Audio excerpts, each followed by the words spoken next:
Howdy. How we doing? Happy Friday. It's time for a little Monarchs Mocha on a overcast Friday here at Legends Field. And let's get you caught up with what's going on with the Kansas City Monarchs. Dan Vaughn with you on your Facebook Live. It's our Monday through Friday edition. We had a little off and on because of the travel, but we weren't on Monday. We were on Tuesday, Wednesday, Thursday, Friday. Got to see a couple of got to see some fine sights of the Wyndham Wyndham Wingate. The Wingate, there's no Wyndham in Sioux City. The Wingate there in Sioux City. But we're back. Got some news for you. Got some things to go through here. So glad you're along. Let me bring this graphic down. And thumbs up if you hear me. Thumbs up, thumbs up, thumbs up, thumbs up. We always like to hear thumbs up. And I'll just double check to make sure. So I'm not hearing me, but I'm seeing me talk. So I know that's going on. Like my little last second logo I just put together. It's kind of cool. I got my version here, right here. Anyway, glad you're along. Yes, howdy is right. Good to see Mom today. Let's start with the news that we just got. Gosh, it's maybe 15 minutes old. There's been a transaction. It's going to affect the club in several ways. First off, congratulations, Brian Glowicki. Brian Glowicki has been transferred to the Chicago White Sox. This completes his Chicago tour. He spent some time with the Cubs organization. Brian pitching 2 nights ago there in Sioux City. His contract's been transferred to the White Sox organization. You're going to see more of this, and we'll ask Joe a little bit about this. We speculated on the broadcast from Sioux City. Steve Montgomery been telling me this, their skipper, that he expected this to be a fluid thing going until the draft. The draft, again, will be the tail end of that first week of July. Usually the draft's going on in about a week's time. So usually the 6th and 10th of June. It's a month back now. So you're going to see a lot of as injuries trickle down, guys get moved up to the big leagues, and you got thinner ranks in AAA and AA, even high A, low A. You're seeing a lot more of the American Association guys being transferred in, and you're going to see that in Glowicki, one of those right there. So congratulations to Brian for that right there on Friday. Also adding outfielder Dylan Davis was with I believe the Giants organization, 3rd-round pick. For San Francisco back in 2014. Is looking at his numbers. I haven't really broken this down, so I hadn't even typed the bio out yet. This just all came down. Most recently was at AA with the Richmond Flying Squirrels, the AA for the Giants at the time when the old Eastern League. It's where he played in 19, but we're still putting that together and will be. But he'll be playing in the outfield for the Monarchs. We're also expecting some other things. The rain out last night, let me bring this down for you too, what that did. It did juggle the rotation just a tad. Today was supposed to be a TBA. It's still probably going to be a TBA. It's going to be the classic bullpen day, where basically you're going to wind up with using piggybacking the bullpen. I expect we'll see Dylan Baker at some point tonight. This would have been his slot, but I imagine they're going to try to reset the rotation. I still expect one more move, perhaps, because you still need one more starter. You've been with the off day, you've had that chance to kind of keep the 4-man going. You're going to need a 5th. With Glowicki now gone, you're going to need a 5th for sure, because he'd been falling in for the bullpen of the rotation. I will tell you this: we expect Stout to go tomorrow. You'll see Nick Travieso on Sunday. We know those two for sure. Tonight, probably going to be a right-hander combo platter of some sort. And then Monday, we're waiting to see how that's going to shake up. But I know Joe was working the phones last night on the way back from Sioux City. There was some conversations going on about that. So you're going to definitely see something on those lines. But it's TBA. We expect right-handers tonight going for Kansas City. Quickly for the Railroaders, I didn't even pull that up yet. I do have that for you. Let's see here. Let's see if I can find that for us via the email, because I did not put that graphic up. But they arrived last night. They played in Lincoln last night at a hard luck loss there, 10-11. Well, here we go. They're going to have tonight, I believe. They're going to have Tristan Roberts, a lefty, going tonight. Garrett Alexander, a righty, going on Saturday. And then Michael Miro, who had 7 innings of one-hit ball. He took a no-hitter through 6. I think 6 2/3 at Lincoln back on their opener on Tuesday night. He'll go on Sunday for the day game. So that's your matchups there coming in tonight. Don't expect, I think there's several things to look at last night. There are rainouts, and then there are rainouts that are a blessing. That one was a blessing last night. I think the team needs the extra day.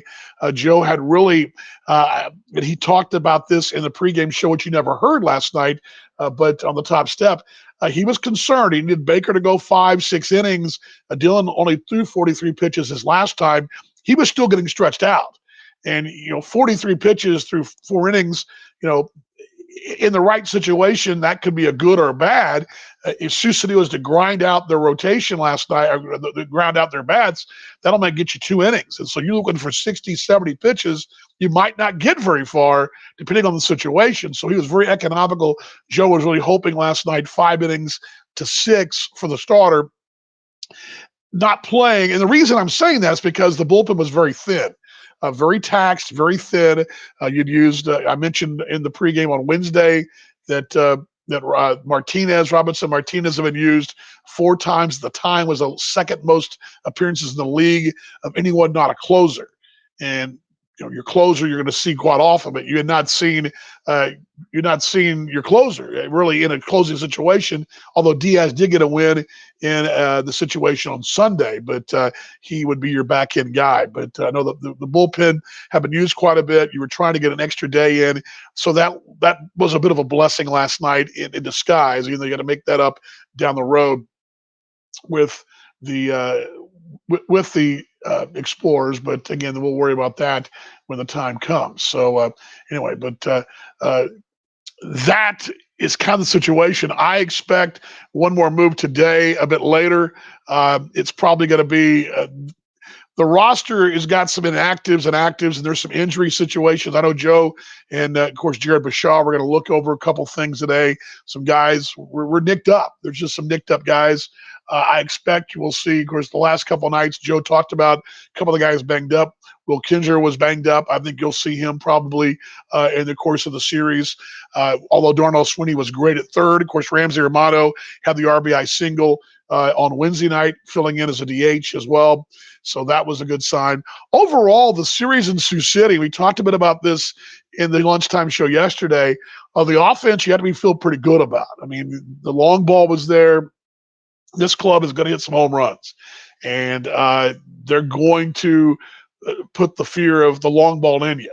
What you've yet to see, and this is something Joe's talked about, is to see this thing kind of get like the machine, like the home run, the double, then the home run. We've seen the home run, but no one on base. We've seen a lot more of that, or maybe one on base. You yet to see that bases loaded situation. Although the grand slam happened 2 nights ago, that was the first time that it happened. I think that we talked about this with Joe on the pregame yesterday.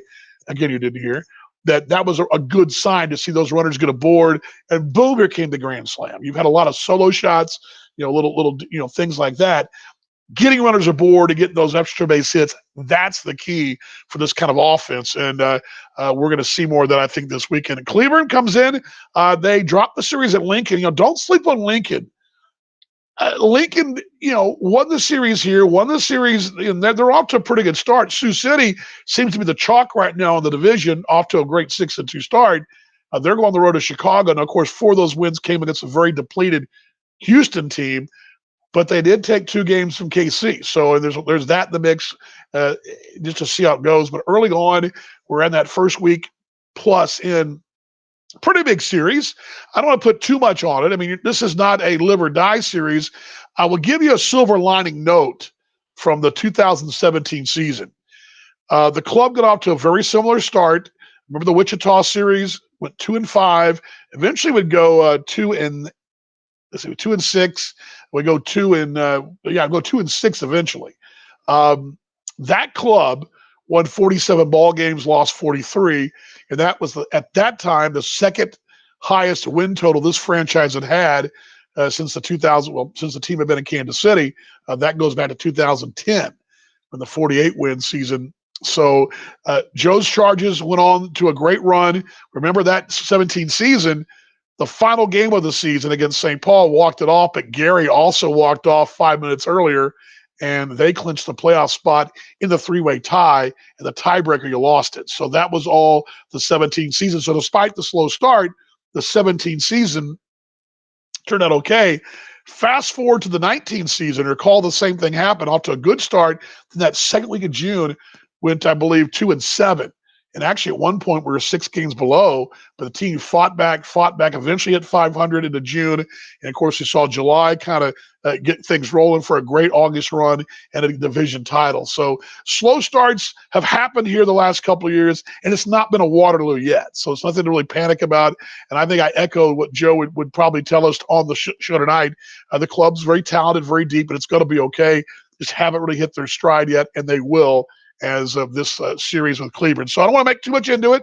It's not the biggest series in the world. They're all big, but you'd like to get division wins. You've only won 0 division games. You're 0-4. You know, that has a chance to change. It's about opportunity. We talk about opportunities all the time. It's right here in front of you, Cleveland, and then Sioux Falls. You're going to see 6 games with the division bunkmates coming up back to back. Also note tonight, don't forget Sunday, Monday are 1 o'clock games. Okay, so don't forget the Sunday normal time, Monday the holiday, it's Memorial Day, 1 o'clock. Okay, gates open at noon, 5 o'clock tonight, 5 o'clock tomorrow. MonarchsBaseball.com for your tickets. Get them right there. Get out here and come and see us. Had a good energy last homestand. I got a weekend to get things going. And yeah, it's a little cloudy right now, but it's a holiday weekend. We're all off.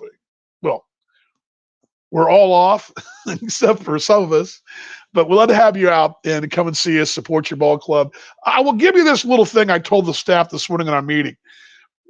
And you may have heard my conversations a little bit on the radio as well.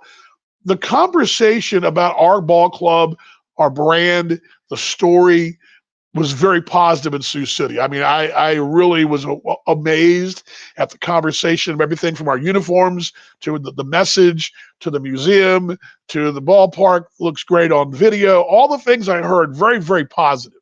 And so it was really great to represent the brand on the road, only for 3 games. We only played the 2. But the reception's great, and there's a lot of really good buzz going on with this franchise, what we're doing. So I want to give that to you as well. So that's our Monarchs Mocha. Do you like my little logo here? Do you guys like this? There you go.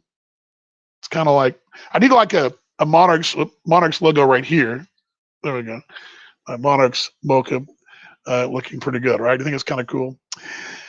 Airtime tonight, we're also on the radio side locally, and now that program noting as well, tonight only on ESPN Kansas City, 1510 ESPN Kansas City tonight. That starts at 7. If you want to catch the entire pregame show, it's on MixLR. That starts at 6:35 Central Daylight Time, and we'll run from 6:35 to 7. We'll have a quick Monarchs Live at 6 o'clock with your lineup card. Also, news and notes. We'll get you the roster caught up as well, how the transaction affected because Gwalicki being taken off, who comes on, all that. We'll talk about that tonight at 6 o'clock and give you that quickly, a short little Facebook Live about 6 to 6:15 once the gates and folks are in here, get you caught up on what's going on there. Then MixLR 6:35 tonight. And, of course, on the American Association Baseball.TV video stream as well. Brad and the crew will be ready to go. I'll be ready to go. Hope you're ready to go tonight as the Monarchs and the Cleveland Railroaders come to town. Those boys from Texas bringing it all, and let's hope that the Monarchs are up for the challenge. I think they are. Looking forward to having a good series against the Clevelands here this weekend. So close it down. We'll see you on the broadcast. Not everybody.